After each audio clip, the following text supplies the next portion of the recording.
there. Hi there, good morning. Good morning. Yankees report for September 7th, 2015. With very little to say. It's just going to be a short one today. Let's talk about where the Yankees are, which is a game and a half back with about 27 games to play for them and the Jays. They're one off. Game and a half back with the Jays coming in for 4 after the Orioles, and then 3 against the Jays later in the season. And that's going to decide who wins the East right there. Depending upon how the Orioles play, maybe the Orioles are going to surprise everybody. This series, we've got Pineda and Tanaka and maybe CC Sabathia on Wednesday. What do you think about that?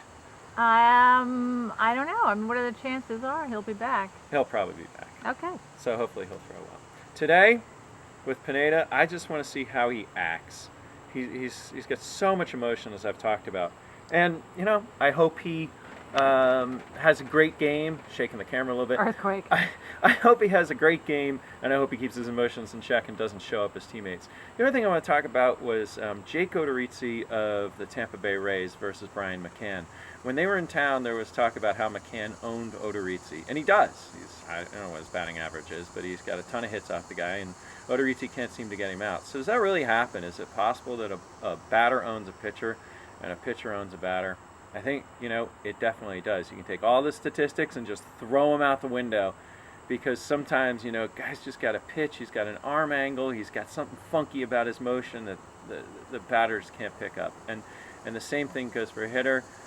Sometimes the guy's just got, an aspect of standing at the plate or look on his face or something you did against him in minor league ball or whatever, and you just can't get the guy out. So it's a very cool concept of baseball, which here we are in September in a pennant race, and I just think it's just great to be talking about baseball, and that's what the beauty is. A friend of mine sent me a link to brush up on sabermetrics and learn all about WAR and everything else, and it's interesting to me, and I asked him if it helped him understand the game better.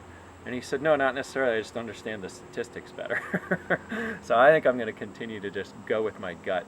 And continuing on that thought, there is some talk out there about maybe signing Stephen Drew for next year. Corey Refsnyder's hit about 222 since the All-Star break, so maybe he's not the solution.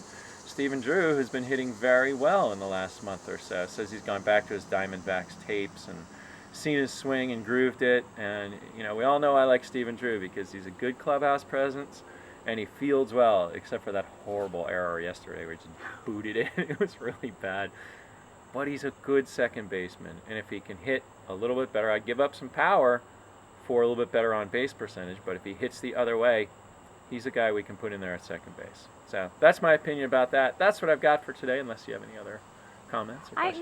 No. What time's the game today? 1:05 start. Go Pineda, go Yankees. Let's catch up to the Jays. All right. Bye-bye. Bye-bye.